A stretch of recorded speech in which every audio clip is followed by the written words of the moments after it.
Great. Okay, good morning, everyone. Welcome you all in this lovely morning of this Saturday in the month of May. We are excited to have you all today in this session. This session is presented to you by DevOps Institute India Chapter Monthly Events. And we have started since 2022 event series for workshops wherein DevOps practitioners like Supradeep will come mostly every alternate month with a lot of new topics and a lot of new hands-on sessions. And we are excited to have him with us today. So give you a quick bio about Supradeep. Supradeep is a AWS community builder and a DevOps Institute ambassador as well. He has been in this field for more than a decade, and he has done multiple architectural deliveries in the field of cloud and DevOps. With that, I will hand it over to Supradeep. And Supradeep, it's over to you for the session today. Thank you, Shantanu. Thank you so much. I'll present this. I'll present it for you. One sec.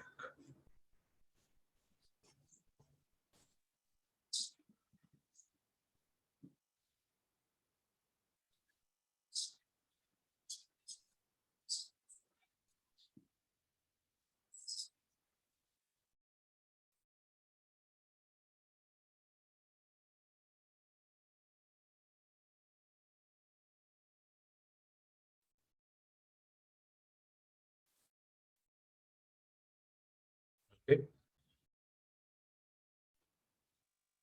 I can see. Can everyone see it? Okay. Yes. Okay, great. Thank you.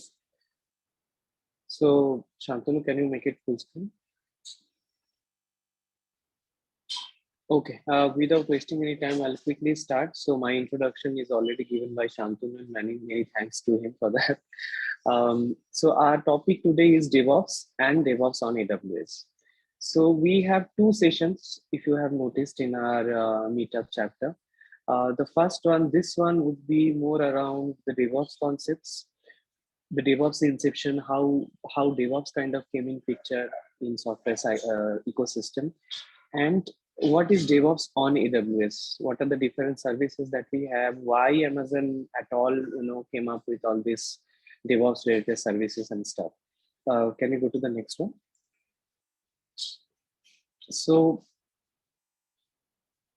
yeah. So we will mostly discuss. So why are we here today? We will mostly discuss the very fast and rapid movement of software in today's world, the delivery model, the different deployment processes, and how from the the older era of the monolith and the SDLC, the waterfall development, if you guys are aware of, because I am from, as Shantanu said, I'm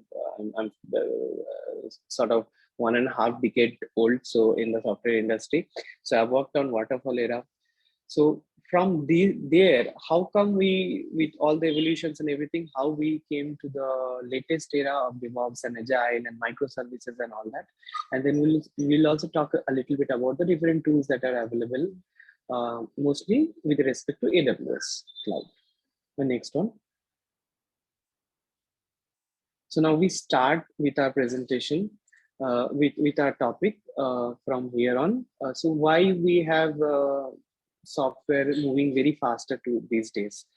I think I do not have to explain a lot, because you guys already are aware that the things are moving very fast these days. And if I give an example maybe of Netflix, you know that how frequently the movies and the series are coming and getting updated on Netflix very frequently, every day, every hour.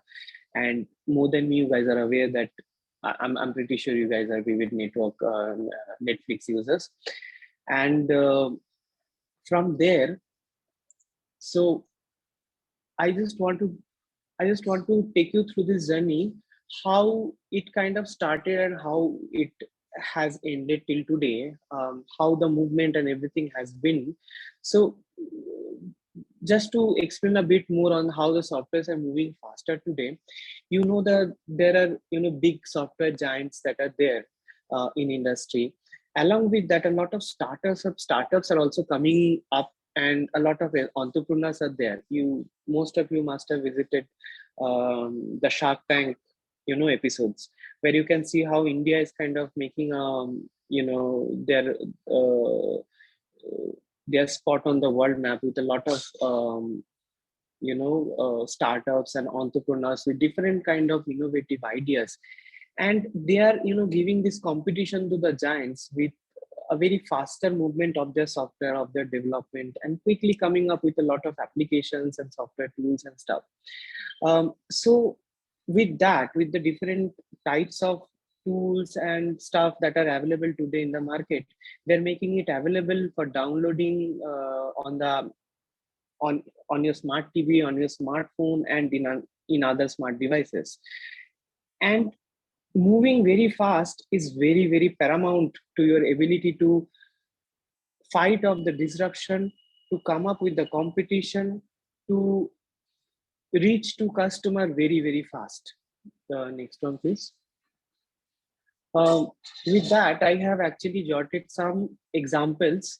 For example, we know that previously, if we had to watch a movie, we did not really have Netflix. We used to have those older channels like DD1, DD2, and we used to wait for Saturdays to watch some fancy movie and stuff. And if not, we used to go to computer store to buy a computer. I hope you remember those huge monitors and these huge CPUs. And for CDs and DVDs, you used to have those, CD disc ROM, and you have to put those CDs, and then you can play them.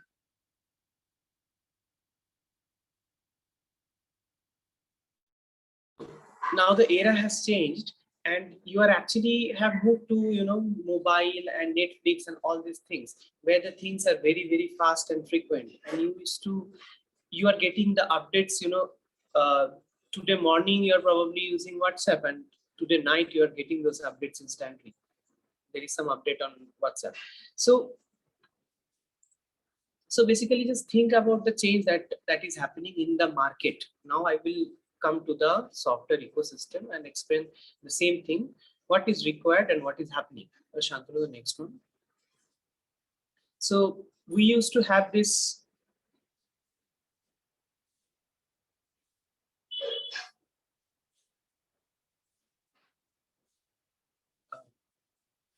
I don't know, I was reading some music, I don't know where it came from, but so we used to have this monolithic application and this huge teams that used to build a software. I hope you remember, or if you have probably heard of it from this era. So this software used to, I hope you can hear me.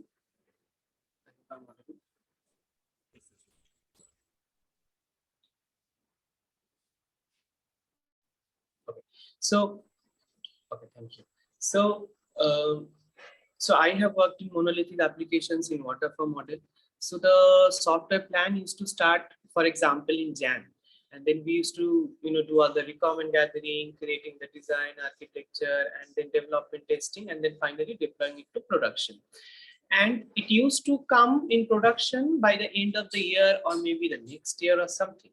So in between, there is to be no disruption. And the market was like that only that time. Right now, the changes are coming and the customers are coming with a lot of feedback. But that time, that was not a possibility. So if you today want something for your software, for example, maybe in Amazon, you want a free delivery and you have requested it to Amazon because Flipkart is giving it. And just think that Amazon was working on that particular feature for a year and then released it in 2023. By then, some other giants like Myntra or I don't know, other companies, they probably have already come up with a scheme with free delivery, and Amazon has lost their customer base to them. So just think from that perspective, how monolithic and waterfall can be dangerous in this era. The next one, please. So from monolithic, we moved to an agile-based software development where the things started falling into an iterative model.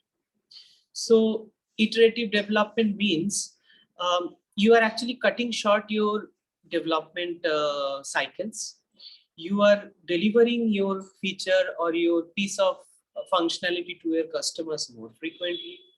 You started with sprints, scrum, stories, and you started with feedback loops. I'm pretty sure you guys are working that way. You guys are taking the feedback from your customer. You are continuously talking to them. You are understanding what they want.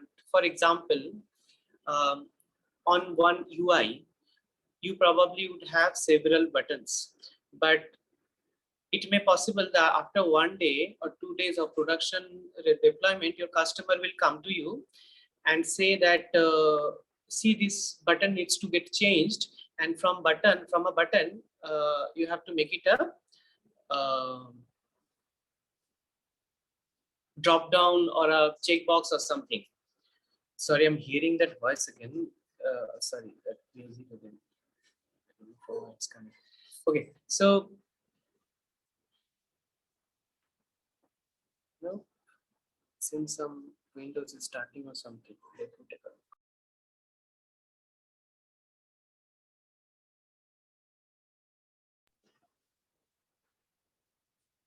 Shantanu, by any chance you are hearing anything? Because I'm hearing some music. No, I guess we are Okay, not it's gone. hearing anything. Supradeep. We are good. Everybody's muted here. Anyone else is hearing anything, or is it just me?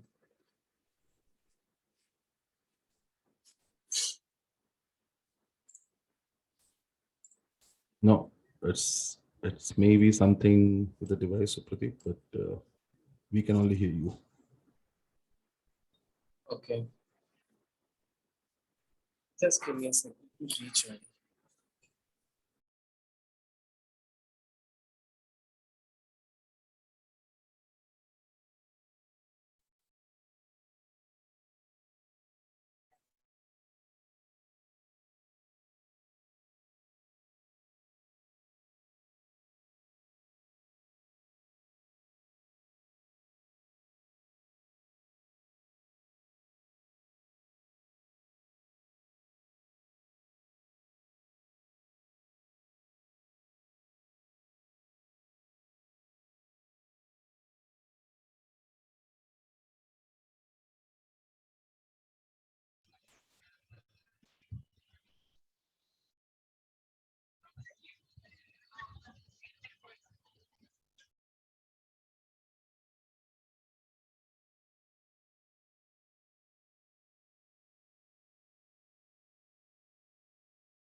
Okay, sorry about that. I'm back. So I was talking about the different business and developer phases that we have to go through for delivering our software to our customers. And for that, Agile came into picture with all this, different iterative development and different type of sprint and Scrum methodologies, which made it possible to send your piece of code to your customer very frequently. For example, once in 2 weeks or in a month. And nowadays there are other different kind of methodologies in Agile, which helps you to deliver your code to production in every 2.5 days. So can you believe it? You are writing your code and in 2.5 days your code is in production. So this kind of Agile methodologies has come in picture. Now you can see in this picture that the IT operation is sort of, in silo, and they are not really sort of, very friendly coupled with the business and the developers, or the business and the application side. And what operations does, this is basically what DevOps is in current future. So this thing was not there when I'm talking about which era, which you are seeing in this picture. And because of what problems used to come. So Shantanu, if you can go to the next one. So we used to have this two team, operation and developers. Operations always used to think that my setup is all right, and we had this development and production and testing environments already and working as expected. developers are probably doing something which is breaking the production if they send push some code. Whereas developer, every time a code is not working, developers are thinking my code is probably good. Maybe the operation team is not, really working properly. And when they are tend to send a new feature to the production, operation teams is really afraid. They are thinking that it might fail. There is a huge wall between them, and because of which it might happen that there is a silo. There is a huge silo between these two teams, and they are working in silos, and they are not talking to each other. There is no proper communication, and your the main motive of the development of your organization is failing because the end user is not getting what they are expected to get. The next one, please. So from there, the operation team kind of came in picture with, the operation teams sort of, this happened a huge change along with DevOps, that the operation team started working with the application team. So think of DevOps as a child of Agile. So this concept came in picture because of all these reasons that I kept on mentioning, and then Agile came in picture because of agility, more iterative development, and from there the need of pushing your code to your deploy your code to your servers, to make it available to your customers without a lot of bugs. How to make it possible? Wherein DevOps came in picture. DevOps came in picture with a lot of practices. It made sure that you are doing IT automation, hyper automation. You have continuous integration, deployment, and everything in place. And you are actually talking. The operation team is actually talking to the developers more and more. There are no silos. Things are kind of open and transparent. You get to see whether your code is working or not. You do not go to operations for it. Everything is on there on a interface or a UI or something like that. Shantanu, next one. So DevOps, what is DevOps? See, in these sessions, I'm not really going to talk in terms of definition and very, systematic language. I am trying to make it, understandable to you guys in a more, human-friendly manner. In a more, I'm not using huge jargons. So what is DevOps? DevOps is basically, it's a process. Think about it. It's a process, it's a culture, it's a mindset. DevOps itself is not a tool. It is just a process which is supposed to be practiced in your organization or at your home if you're building a software. So your tools, all your development is actually is able to follow the Agile methodology to deliver your software in an agile and iterative way to your customer. DevOps helps with that. DevOps provides hyper automation. DevOps provides all these tools to your application development process. So it is super fast. So things are falling in place. It is automated. And if anything happens in between, you can monitor it and you can fix it and you can take it to production. So that is what DevOps is all about. Next one, please. The different practices that DevOps follows are some of them I have listed here. The first one is microservices. So the era is changing. Like I said, we are slowly moving from on-premise to cloud-based infrastructure setup. We are moving from monolithic to service-oriented, SOA-based, market microservices-based architecture. Again, the same reason. So the first slide that I showed was that the software is moving very fast. If the software is moving very fast, your software needs to be loosely coupled. They need to be cohesive. They need to be very easy to deploy. So they can talk to each other very easily and not be very dependent on the rest of the components. That is where the domain-driven design, event-driven architecture, all these concepts came from, because you really need to focus on how your software is created to cater to your customer in an agile way. And from there, microservices also was born. Microservices are nothing but smaller services in a small chunk, which is very easy to deploy, which is very easy to roll back. Those kind of functionalities or features should be there for your software. So it is very fluid. It is very easy to develop. It is very easy to, it should be very domain driven. So it is exactly, you are coding exactly what your customer needs, your business needs.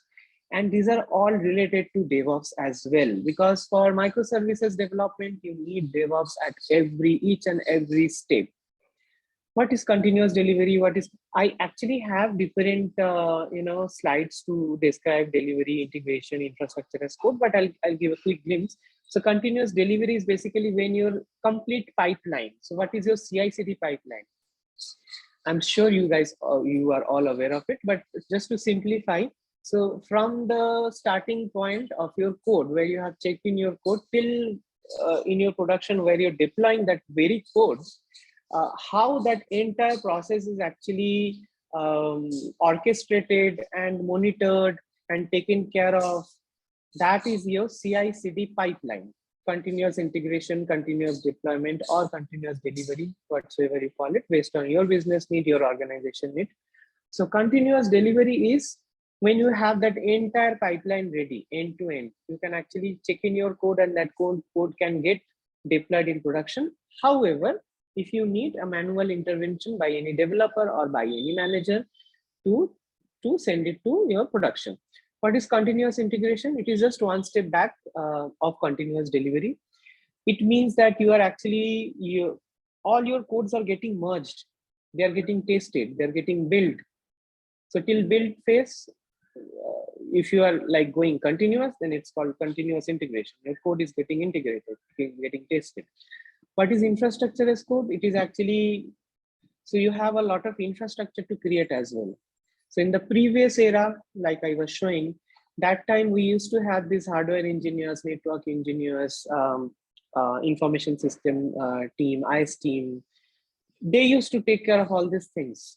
You, not necessarily, if you have worked in a big organization, you have seen that you only have tend to work on code and not really a lot on the configuration of infrastructure, like creating the server, how the server's configuration are looking like. But now again, as the era is changing, the timing is changing, the things are changing, the infrastructure creation is also getting accelerated. You need to create the infrastructure in a click of mouse, quickly, very quickly, and things are getting automated. So from that concept, infrastructure as code concept came in picture, where you can actually code your infrastructure. So as soon as you click on something, a button or something, your infrastructure is also ready. And this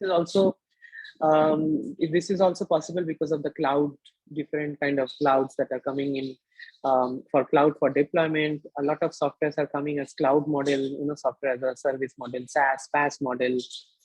I'll not necessarily go into that. That's another discussion for another day. But that is one thing. Another practice would be cloud. I have not mentioned, but cloud engineering has also come into picture because of this Agile and DevOps methodology, for all the same reasons. Now coming to monitoring and logging, this is also very important, because you need to monitor your stuff to check how your application is behaving after it went to production, if any malware or ransomware or it's being attacked by cyber threats, for intrusion detection, if there is any problem in third-party libraries, all that. Also for understanding your customer behavior, doing AI, ML and stuff from logging, all the data that you're getting from logging. Then the communication and collaboration that is getting enhanced, that is getting better between operation and development team, which is needed. Like I was saying, that everything is transparent now after DevOps has come into picture. You quickly get to see what is your build status. If you have followed Jenkins, you know that you get a notification quickly, and you do not have to shout on operations team that what happened, why my code is not working. You yourself know, and you yourself can fix it quickly. So the next one, please. Okay, so talking about all that, what are the different DevOps practices? I mean, what comes under DevOps purview? That also kind of depends on the need of your organization, need of your business. There are few things that are kind of mandatory, kind of principles and important to do. Without it, I don't think it is possible to deliver a successful software. For example, version management. For example, deployment, like your CI/CD tooling, your rolling back process, your roll forward process, testing. Then in the application development, you guys know that you need to check in your code, you need versioning, you need to build it. You have several tools to test it for vulnerabilities, for JUnit, for unit testing, for code coverage, for styling and this and that. And also packaging. You need to package your code, you need to create jar and war files, you need to deploy it. At the same time, in the infrastructure management part, you need to provision your infrastructure, you need to configure it, orchestrate it for different things. Not always you only take your code and put in production, but you also need a lot of static files. You need images, you need PDF files, and then for that the orchestration part is also very important. Maybe you need to pick one jar from maybe a Windows machine and put it in a iOS machine for some reason. So all that orchestration is also part of DevOps. Then finally come to deployment, where you have these different flavors of deployment. Like you can do a green, blue-green deployment, you can do Canary release, all that. Those are very, very important concepts in case of deployment. The next one, please. Thank you. So you can see now, I will slowly move towards the AWS based, services and concept. So the different DevOps tools that AWS, and just a reminder, this one is more on the concept. This session is more on the concept part to make you understand how DevOps came in picture, how the different tools actually help you achieve that. And in the next session, I'll be taking you through the to hands-ons. I will tell you there will be some prerequisite. You have to create AWS account, and we will go together with creating a code commit, code build, and code deploy services using code pipeline maybe, and then make a software, make a web application, available on the internet. So something like that we will do, but it is very important now to understand these concepts before we jump into the code doing the workshop or hands-on stuff. Okay, so you can see the different tools that are available here for all these different phases that I have mentioned. So you have source. In the source is basically the source code versioning management, SCM. For that you have code commit. AWS, all the tools that you are seeing there, these are all AWS provided tools. For building and testing, you have code build, and for deployment, you have code deployed. These are all for, this is for your CI/CD. This is kind of your CI/CD pipeline, this forms. And code pipeline, you can see in the below, code pipeline is basically an orchestration tool. If you do not want to use code commit and code build and code deploy all together, you can directly jump for code pipeline, and it will orchestrate all these three tools inside, and it will help you with everything. All the configuration, it will take care of it. Now coming to the deploy, provision, and monitor part. In the deployment provision, you actually can use Elastic Beanstalk, OpsWorks, and for deploying it into the servers, you have EC2, you have ECS, you have Lambda. So all these three places you can actually deploy your code to make your software running or available. Elastic Beanstalk is basically your orchestration tool again, which will help with deployment. It can actually take quite a few tools under its umbrella, like EC2, ECS. I think EC2, RDS, these are the major tools that you can take in under Elastic Beanstalk. and you can, you can do a Java, C Sharp, .NET kind of projects. You can build it, and then you can deploy it there. And then you also have OpsWorks. This helps you with the Shape and Puppet, all these configuration management tools orchestration. Now, CloudFormation is the AWS based infrastructure as code tool. CloudFormation helps creating the infrastructure very fast. It was exactly the same. It does the exactly same thing I was explaining when I was explaining the infrastructure as code concept. It is the tool for that. And then coming to monitoring, like I was saying, once your application is in production, you really need to monitor it, because you need to be sure that your application is not going down, it is not getting disrupted by any problem. So you have to use CloudWatch, you need to use X-Ray, all these tools. There are a few others to make sure that it is working all right. Next one, please. So we will talk a little bit about the different processes that we have. The next one, release processes, to make sure that we are whatever I'm talking about is clear to you guys. So that in source and build and test and production, what all we do.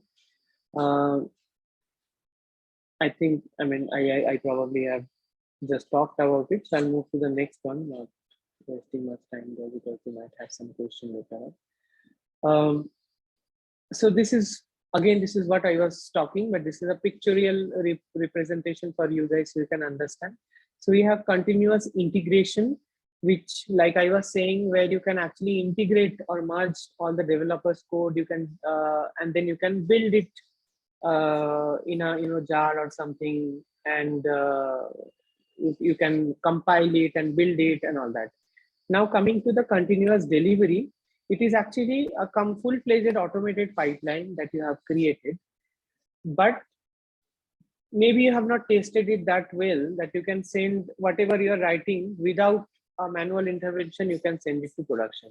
So if that is not happening, make sure you have a checkpoint where your developers or a manager or your architect is giving a heads up to your production deployment. That is what is continuous delivery. And when you have tested your continuous delivery pipeline properly, everything is working and looking really great, then you can go for a continuous deployment, where you check in a code and in a minute or few seconds it is in deployment. And there you have to make sure your automated test ecosystem is all right. So jumping to continuous deployment can be very crucial and very important, and also very dangerous, because you have to make sure nothing is disrupted, nothing is falling apart. So continuous, next one please. Continuous delivery, what are the different benefits? Because you have this entire pipeline sorted, it is automated. Because it is automated, developers are very happy, and it's improving the developer productivity. Because you have automated testing ecosystem, you can find an address box in very fast, and you can provide the features that the customer wants very frequently, because you have automated and full on pipeline without any intervention. The next one. So with respect to the previous picture, where you are you're sourcing, building and testing, and then you're sending it to production. These are the different tools that are AWS is providing, and you can see that AWS code pipeline is on top, because it is orchestrating all these things. AWS not necessarily provide a tool, testing based tool by themselves. You can do an integration with different tools that are available on market. The next one, please. So a quick glimpse to how Amazon has managed to come from the monolithic era to the current era, where they are, deploying a build every 11.7 seconds. I think that has reduced. It's an older number. So probably in 2 or 3 seconds, every 2 or 3 seconds, they are deploying one build to production. which is like humongous, which is unbelievable. And 99% of the organizations are not at that point, believe me when I'm saying it. The next one, please. So you can see that in 2001, Amazon was in a monolithic application era with huge teams, like I was talking about in the waterfall model, and they used to create this very tightly coupled and very huge application, in layered application where the layers were not really specified properly. Whereas in 2009, in just 8 years, they came up with a microservices based architecture of their application with two pizza teams. Two pizza teams are basically, it's a term which means that when you're working on a modern software, on a microservices based project, domain driven design based project, you're actually having a team with headcount that can eat two pizzas, not more than that. So around 9 to 10 people or so. And previously it was not the case. Next one, please. So with that model, things started falling, really better. They started, so don't go to so in 2009, even they did not achieve that, 11.7 seconds deployment. We are still at a point, or Amazon, I have actually copied this, testimonials from Amazon's site where they have, mentioned, they have talked about their journey. So they were not, at 2009, they were really not that much happy because they still felt that there's something is missing. The next one, please. So in 2009, they ran a study to find where that problem lies. The next one. So they actually figured that they are actually waiting for a lot of time from going from one phase to another. So they have probably written their code and they are really not sure when to build it. And then after build, they're thinking of deploying to test. Sorry. And then from there to production. So that was actually a huge downside of the faster time to market, because they are not able to give it to market or to their customers very fast because of this wait time, because they did not have that well-equipped DevOps process in place. The next one, please. This I have just mentioned, this used to take weeks. The next one. So they started working on a proper software that will help them with the release process. Next one. So because we do not have time, I'll go a little faster.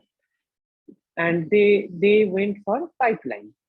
They created this pipeline of their own where they can actually automate this entire process. They made it more faster and safer, and they quickly, grabbed a lot of bugs and stuff like that. And in the next slide, please. In 2014, some miracle happened, and they were able to make 50 million deployments in just 1 year. I'm not necessarily going through all of them because of the timing. You can read it out. I can also share it. So the next one, and it made the developers very happy, and you can also think that the customers were also very happy because of that. Next one. So this I have already talked about. Just one thing, that using code deploy, you can actually deploy your code to either on on-premise or on EC2 or ECS or Lambda, services. So it is helpful. It is not only cloud centric, but it is it's a general CI/CD pipeline using which you can actually deploy your code anywhere, not necessarily just on AWS. You can skip the next one, Shantanu. The next one. Yeah. So now a little bit about code commit. Code commit is exactly like your source code management versioning management tool. Code commit is equivalent to what you used to have as Git, GitHub, as Bitbucket, as GitLab, as CVS, as whatsoever, what all services you have used so far as SCM. So these are the this is what code commit is. It's a very secure, first of all, because you need to put your code. It's actually I mean, you can enable encryption at different levels, but the highest one is if you want your customer specific keys to be used in for your encryption at rest. And it actually uses at behind this Git, standard Git tools for this. The repository has no size limit. You can put a lot, huge amount of code in here, and it is actually backed by S3. So whatever code you put in there, code commit is actually a facade. It is like, it's a fancy service name for you, but you can actually, the code is actually getting saved in S3, because S3 scalability, availability, durability, those things are fantastic. I mean, 99.999999, I'm pretty sure you guys are aware of. There are pre-post commit hooks, which will help you calling the different kind of services that you need for any orchestration purpose. And the encryption part I just mentioned. Next one. Then there is code build. Code build after code commit. Shantanu, the next one, please.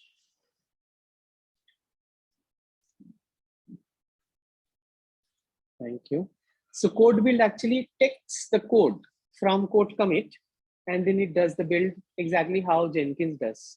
Jenkins kind of, it takes care of the code build and the code deploy part together. So you just think about Jenkins, how Jenkins does it. So it takes the code from your source code, it runs the test, it creates those, those jars or wars or whatever file, and then it puts it in the production using the code deploy. You can go to the next one. Here I have few things to talk about. Like it has this blue, green, and canary deployment kind of features available. And this is a bit older, slide where it's saying that just to deploy on Amazon EC2. However, it can also deploy to EC2, ECS, and Lambda code deploy. And it can integrate with different third-party applications. And there are few, very interesting pointers about code deploy. You can see that it handles the complexity of updating your application, which means that a lot of orchestration it takes care. You do not need to do a lot of things. You need to do not write all those configurations. Will actually take care of it. It avoids the downtime when you are doing the application deployment by using green-blue deployment. What is green-blue deployment? It's actually you basically have to configure multiple servers for your deployment.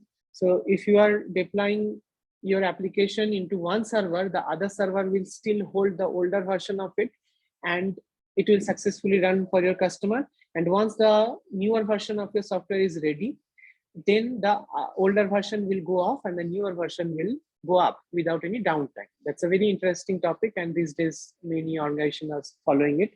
So customers are continuously enjoying the the application. Then roll back automatically all these features you can enable, and if it senses any problem, it will quickly roll it back. Next one, please, Shantanu. And then comes the code pipeline. This actually helps with the orchestration. You do not need to separately provision your code commit, code build, code deploy. You can use code pipeline and it will orchestrate it together, and it will help you. It will save a lot of development effort. It will save a lot of configuration effort. This is just for orchestration. And it also has this manual approval, which I was talking about in the continuous delivery process. Next one, Shantanu. I think we are almost done. So these are the different integration that you can do with your code pipeline. Not reading out the next one. And these are some of the AWS tools that you can, next one. So I'll talk a little bit, maybe one or 2 minutes just before I end it. Infrastructure management. Like I was talking, in infrastructure management, you can actually take care of the infrastructure creation and make it code. And you can provision all the provisioning, configuration, orchestration, deployment, everything can be taken care when it comes to infrastructure management. But Why I'm talking about infrastructure management, because I want to come to a point where I talk about infrastructure as code, because this infrastructure management is not necessarily always fully automated. A lot of times we write bash scripts and this and that to make the servers creation go up and blah blah blah, but so far it is very difficult to make that happen in on-premise, because you have like a lot of stuff on premise. And I mean, it is possible, not very difficult, but with cloud in picture, it is more easy because the things are upfront there. We'll go to the next one. So you have AWS Cloud Formation for that.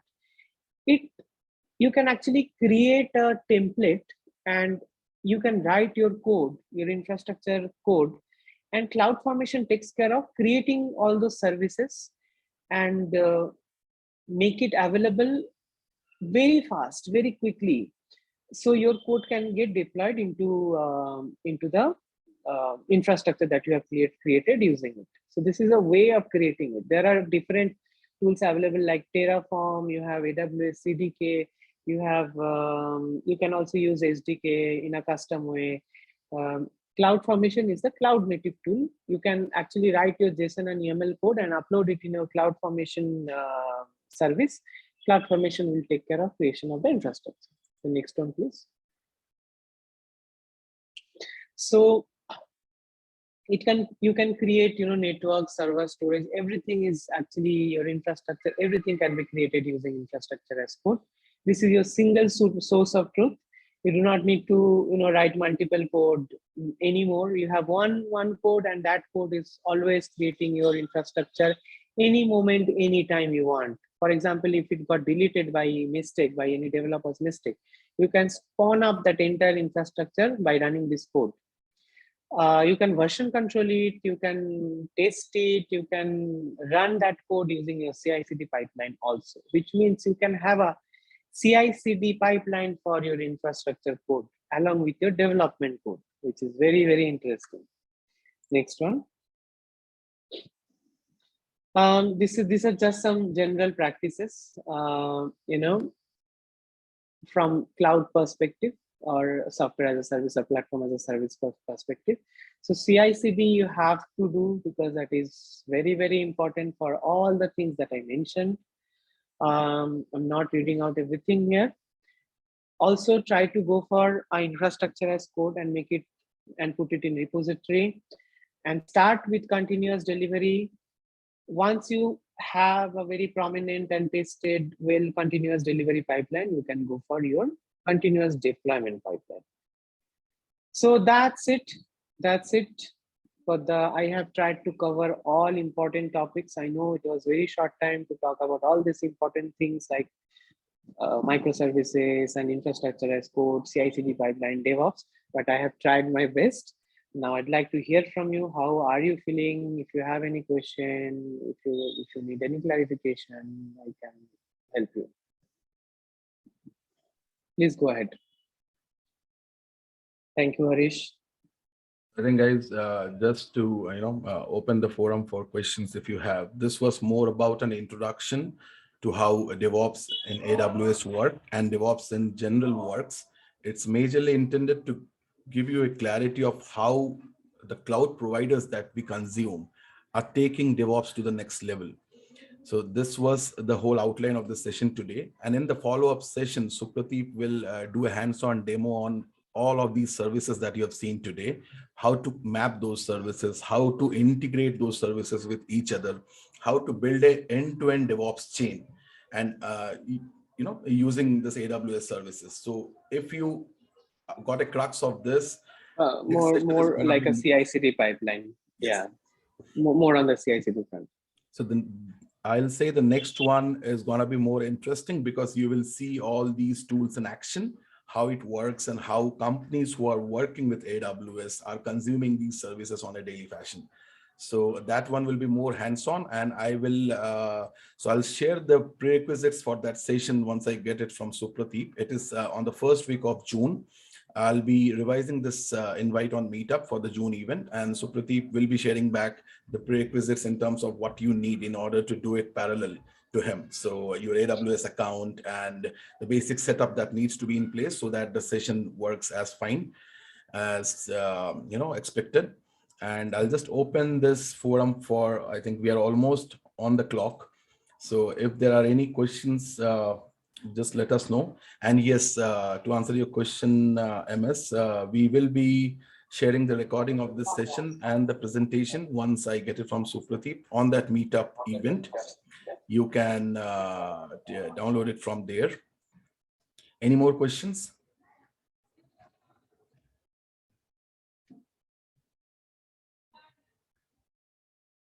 Okay.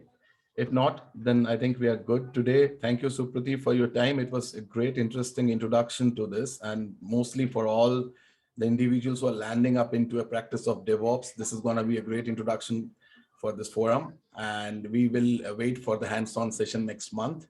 With that, you guys have a lovely weekend, and thank you, Suprati, again for having us on the Saturday on this wonderful, Sure. talk. Thank you, everyone. Thank you so much, Santanu. Thank you, everyone. Thank you for joining.